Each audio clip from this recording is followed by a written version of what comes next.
Kaya nakakawag kakatapos lang ng trabaho natin. So, starting from 6 a.m. hanggang 6 p.m. So, mostly 6 p.m. kami nakawag lagi. Madalang lang yung mga 7 to 10 ganyan.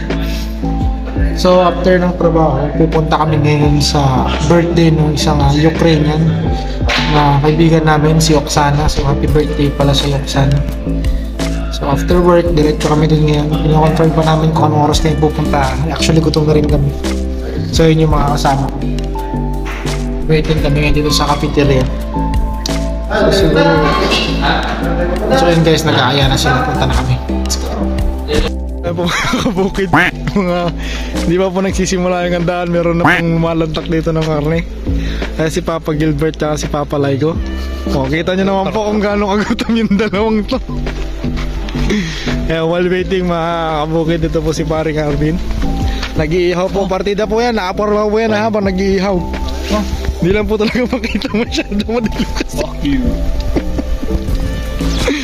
So dito po kami ngayon sa mga hostel sa farm.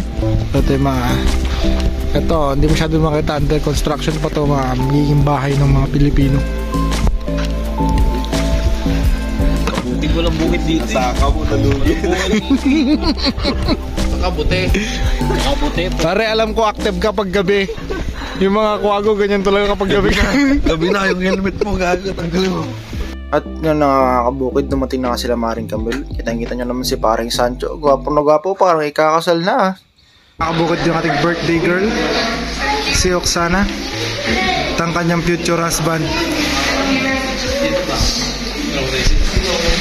Mukhang mag-propose lang si paring Sancho. Ayan si Maring Kat, si Akel, at si Maring Camille.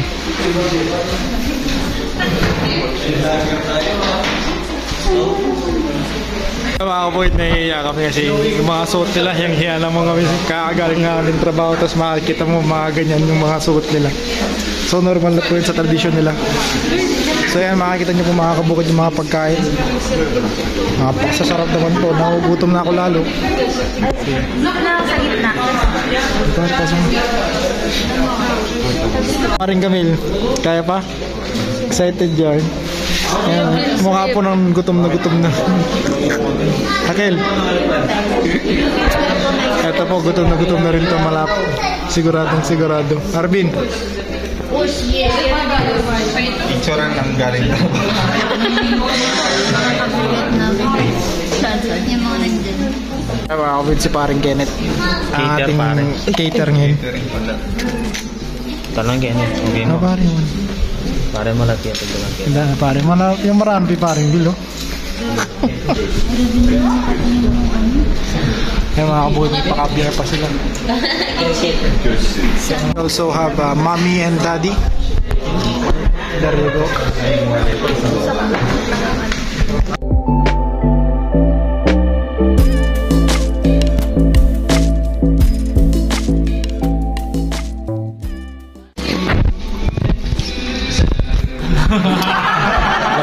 Lakasan mo. Yun lang? Wala akong message sa kanya? Walang message. Sorry, earlier because I'm not ready for this speech. Він ще не встиг подобатися. Ой, що сказати. Тому що він каже, що ти мені не сказав? Para di ka matching. Magulang. I'm so happy to meet you.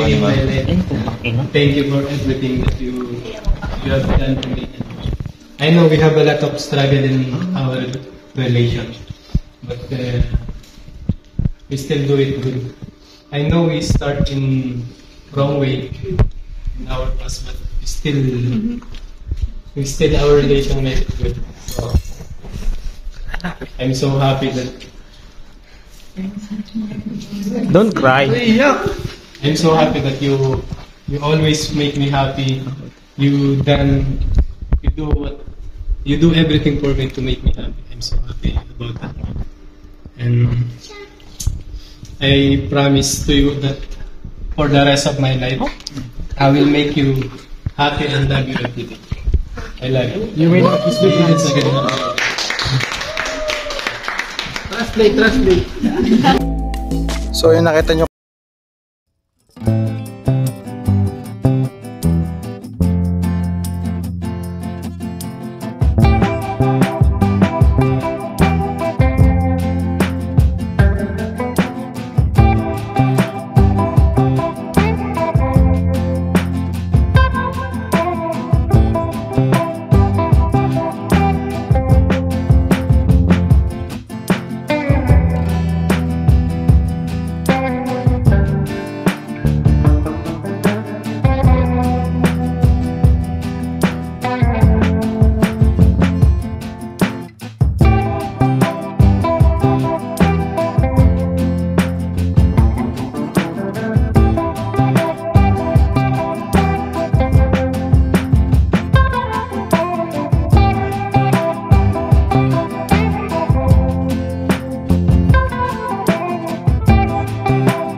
So ayun pala mga kabukid, introducing Mami Stella. Siya yung parang pinakananay namin dito.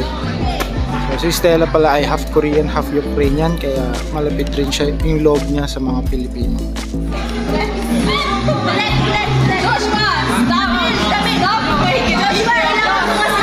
Oo nga.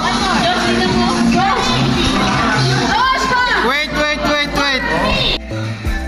So yun na nga, tapos na kaming kumain, so it's time for party. Nag-aaya na sila magsasayaw doon sa gitna. Kasama doon namin yung mga Ukrainian. Sabi ni Oksana. So yung normally talaga ganun sila. Yung pinapatugtog nila ay yung mga syempre Ukrainian song, kaya hindi kami get on doon sa vibe. Pero goods naman yung music nila kahit paano.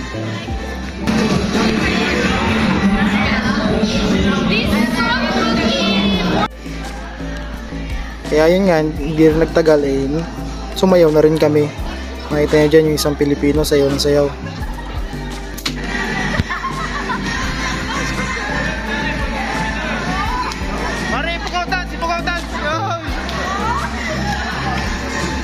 So yung mga kabukid, nakauwi na tayo. Kapagod pero sarap. Ang saya. Sarap ng mga pagkain, mga kabukid. So yun pala yung style nung mga birthday celebrations nila sa Ukraine. So yun yung traditional celebration nila. Kailangan talaga naka-prepare. So bilang yung mga tao, unlike sa Pilipino na invite lang nila kung sinong gustong kumain o may matira man o wala, okay lang. So sa mga Ukrainian, ganun sila, kailangan lahat makakain. So ini-invite lang nila yung mga, kumbaga tinatansya nila, binibilang nila yung mga dadalo, invite nila para hindi magkulang yung pagkain na isa-serve nila. So ayun, ang saya. Ang kukwela nila, sayaw sila ng sayaw doon kanina. Just nakakapagod pero solid naman. Again, happy birthday Oksana. Thank you so much for inviting us for your in your very wonderful and happy birthday. So thank you so much. Bawi kami next time. So ayan mga kabukid, maraming salamat sa pagtutok sa video na to. And kung gustuhan nyo ang video natin for today's vlog mga kabukid, maaari kayo mag-like and subscribe sa ating YouTube channel. So i-share nyo na lang kung nagustuhan nyo mga kabukid. And maraming salamat ulit. Hanggang sa susunod. Peace.